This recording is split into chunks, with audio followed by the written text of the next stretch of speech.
మనం మళ్ళీ తిరిగి ఎవరికైతే మనం రుణపడి ఉన్నామో, ఎవరైతే మన వల్ల ఎఫెక్ట్ అయి ఉన్నారో వాళ్ళకి మనం ఎలా అయినా సరే న్యాయం చేయాలి అనే ఉద్దేశంతోనే మనం రీబాత్ తీసుకోవడానికి మనం ఆల్రెడీ పైన ఒక స్క్రిప్ట్ రాసుకొని వస్తాం అనమాట.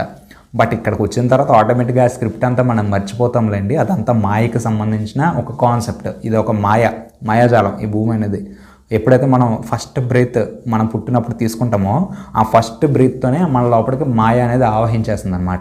ఆ మాయ నుంచి మనం బయటపడడం, ఆ మాయ నుంచి కోలుకొని మన యొక్క పునర్జన్మ, మన యొక్క ఆత్మస్థితులు ఇవన్నీ కూడా మనం గుర్తు చేసుకోవడం అనేది జరగని పని. ఇదే గేమ్, దేవుడు సృష్టించిన గేమ్ అదే. మనం ఆల్రెడీ అంతా అనుకునేదంతా ఇక్కడ చేసేయాలి, ఇంప్లిమెంట్ చేసేయాలి అని అంటే ఎవడైనా చేస్తాడు, ఓకే.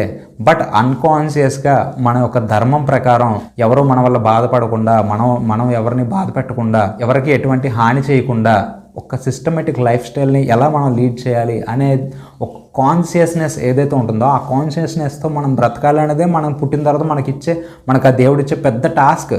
ఆ టాస్క్ ఏంటనేది తెలియకే అందరూ కూడా ఒక కాలం యొక్క ఈ ప్రవాహంలో వాడికి నచ్చినట్టు వాడు బతుకుతూ, వాడి కోసం వాడి స్వార్థం కోసం బతుకుతూ ఎన్నో రకాల బ్యాడ్ కర్మలు, గుడ్ కర్మలు చేసి వాటిలో ఇన్వాల్వ్ అయిపోతూ ఉంటాడు అనమాట.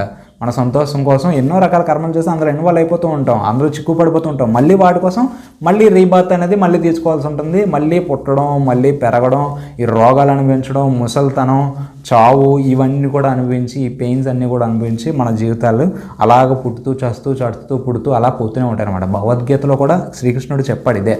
పుట్టిన ప్రతి మనిషి కూడా చావడం తప్పదు, చచ్చిన ప్రతివాడు కూడా మళ్ళీ పుట్టక తప్పదు.